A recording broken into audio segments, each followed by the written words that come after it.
Hello friends, அஸ்ஸலாமு அலைக்கும். Welcome to as Tamil. நான் உங்கள் சாய் ராஷிக். இன்றைக்கி நம்ம சேனலில் ஆட்டோடைய நுரையீரலை வச்சு சுவையான வறுவல் செய்ய போகிறோம். ரொம்ப சுலபமான முறையில் செய்ய போகிறோம். எப்படி செய்கிறதுன்னு பார்க்கலாம். அதுக்கு முன்னாடி இது என்னென்ன நன்மைகள் இருக்குது அப்படின்றத பார்க்கலாம். சின்னதுலேருந்து பெரியவங்க வரைக்கும் எல்லாருக்குமே ரொம்ப ரொம்ப நல்லதுங்க உடம்புக்கு. குறிப்பாக இது நம்முடைய நுரையீரலை சுத்தப்படுத்தக்கூடியதாகவும் ஆரோக்கியமாக பார்த்துக்கக்கூடியதாகவும் இருக்குது. இப்போ நம்ம செய்ய ஆரம்பிச்சிடலாம்.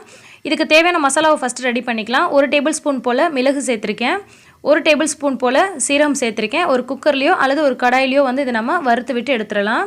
மிதமான தீயில வச்சு இதை பொன்னிறமாக வறுத்து விட்டு எடுத்துக்கோங்க. சில டிஷ்ஷஸ்லாம் பார்த்தீங்கன்னா நம்ம நிறைய பொருள்லாம் சேர்த்து ரொம்ப சூப்பராக பார்த்து செய்வோம். ஆனால் அதோடைய சுவை அந்தளவுக்கு இருக்காது. இது ரொம்ப சுலபமாக செய்முறை, ரொம்ப பொருட்களும் தேவைப்படாது. ஆனால் அவ்வளோ அட்டகாசமான டேஸ்ட்டில் இருந்துச்சுங்க. கண்டிப்பாக நீங்களும் இதே மாதிரி ட்ரை பண்ணி பாருங்கள். இப்போது சீரகம் மிளகும் ஓரளவுக்கு பொரிஞ்சு வந்ததுக்கப்புறமா கருவேப்பிலை கொஞ்சமாக சேர்த்து இதையும் நம்ம இது கூட வறுத்து விட்டு எடுத்துடலாம். வறுபடும் போதே இதோட வாசனை ரொம்ப ரொம்ப சூப்பராக இருக்குங்க. நம்ம செய்ய போகிற ரெசிபியோட டேஸ்ட்டுக்கும் வாசனைக்கும் ரொம்ப ரொம்ப முக்கியமான காரணம் இந்த மசாலா தான். இப்போ இது ரெண்டுத்தையும் நம்ம ரோஸ்ட் பண்ணி விட்டு எடுத்தாச்சு. இதை ஒரு பிளேட்டில் மாற்றிக்கிறேன். இதை நல்ல ஒரு ஃபைன் பவுடரை நம்ம அரைச்சி விட்டு எடுத்துடலாம். மிக்ஸி ஜாரில் போட்டுட்டு அரைச்சிட்டு காமிக்கிறேன் பாருங்கள். இந்த மாதிரி தாங்க நம்ம நல்லா ஓரளவுக்கு நைஸாக இதை பொடி பண்ணி விட்டு எடுத்துடலாம். இது ஒரு ஓரமாக இருக்கட்டும். இப்போ நம்ம செய்ய ஆரம்பிக்கலாம். இதில் தேவையான அளவுக்கு நல்லெண்ணெய் சேர்த்துக்கிறேன். நான்வெஜ் பொறுத்த வரைக்கும் நல்லெண்ணெயில் செஞ்சோன்னா ரொம்ப ரொம்ப டேஸ்ட்டாக இருக்கும், உடம்புக்கும் ரொம்ப நல்லது. நார்மலாக நீங்கள் குக்கிங்க்கு என்ன ஆயில் யூஸ் பண்ணுவீங்களோ அதை கூட போட்டுக்கலாம். இதில் 2 மீடியம் சைஸ் வெங்காயத்தை கட் பண்ணி சேர்த்துருக்கேன். 2 பச்சை மிளகாய் இந்த மாதிரி பாதியாக உடச்சி விட்டு சேர்த்துக்கலாம்.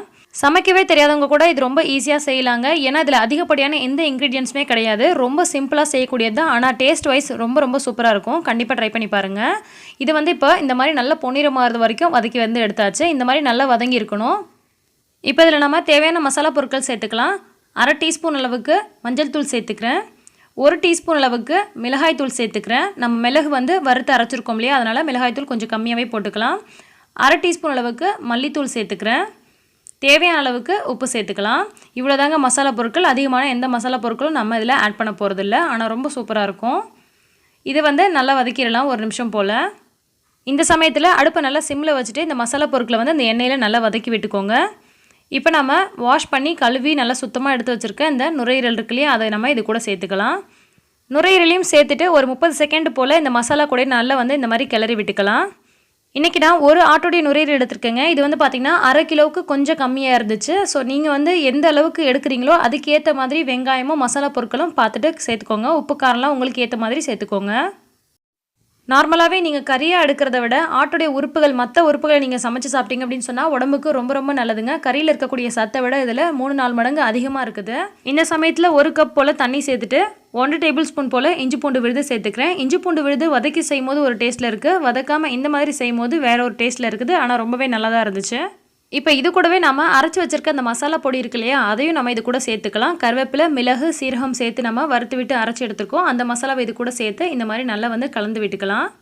இந்த மசாலாவை சேர்த்துட்டு கிளறும் போது அதோட வாசனையே பார்த்திங்கன்னா அவ்வளோ அருமையாக இருந்துச்சு. சில சமயம் நம்ம பார்த்து பொறுமையாக சமைப்போம். ஆனால் அப்போல்லாம் அவ்வளோ டேஸ்ட்டாக இருக்காது. ஒவ்வொரு நேரம் பார்த்திங்கன்னா அதடியாக அவசரமாக செய்வோம். ஆனால் அந்த ரெசிபி அவ்வளோ சூப்பராக இருக்கும். அந்த மாதிரி சூப்பராக ரெசிபி தாங்க இது. இப்போ நம்ம குக்கரை மூடி விசில் போட்டுட்டு இதை ஒரு 6 விசில் போல் விட்டுக்கலாம். நுரையீரல் வேகிறதுக்கு கொஞ்சம் டைம் எடுக்கும். ஸோ 6 விசில் விட்டுக்கலாம். இது ஒரு 6 விசில் வந்ததுக்கப்புறமா ஸ்டவ் ஆஃப் பண்ணிவிட்டு இந்த விசில் அடங்கினதுக்கப்புறமா ஓப்பன் பண்ணி காமிக்கிறேன் பாருங்கள். இதில் லைட்டாக தண்ணி இருக்குது. ஸோ நம்ம இதை அடுப்பில் வச்சு சுண்ட விட்டுறலாம். ஆனால் ஈரல் நல்லா வெந்து வந்திருக்கு. நிறைய பேர் ஈரல் சமைச்சு சாப்பிடுவாங்க, ஆனால் நுரையீரல் சாப்பிட மாட்டாங்க.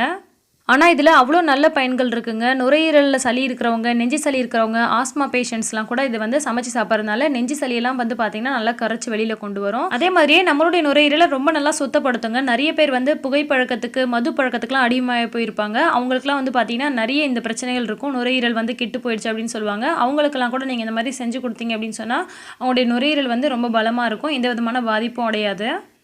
சின்ன பிள்ளைங்களுக்கெல்லாம் குழந்தையிலேருந்தே கொடுத்து பழக்கப்படுத்துங்க. உடம்புக்கு ரொம்ப ரொம்ப நல்லது. டேஸ்ட்டாகவும் இருக்கிறனால குழந்தைங்கலேருந்து பெரியவங்க வரைக்கும் எல்லாருமே விரும்பி சாப்பிடவும் செய்வாங்க. ஸோ நுரையீரல் எடுத்திங்கன்னா ஒரு முறை இந்த மாதிரி செஞ்சு சாப்பிட்டு பார்த்துட்டு எப்படி இருந்துச்சு அப்படின்னு எனக்கு கீழே கமெண்ட் பண்ணுங்கள். இந்த வீடியோ உங்களுக்கு பிடிச்சிருந்துச்சு, யூஸ்ஃபுல்லாக இருந்துச்சுன்னா லைக் பண்ணி மற்றவங்களுக்கும் ஷேர் பண்ணுங்கள். இன்னும் பல சூப்பரான டிப்ஸ் அண்ட் ஆரோக்கியமான ரெசிபிஸ் உடனுக்குடன் தெரிஞ்சுக்க ஆஸ் தமிழ் சேனலை சப்ஸ்கிரைப் பண்ணுங்கள். எல்லா புகழும் இறைவனுக்கே. நன்றி.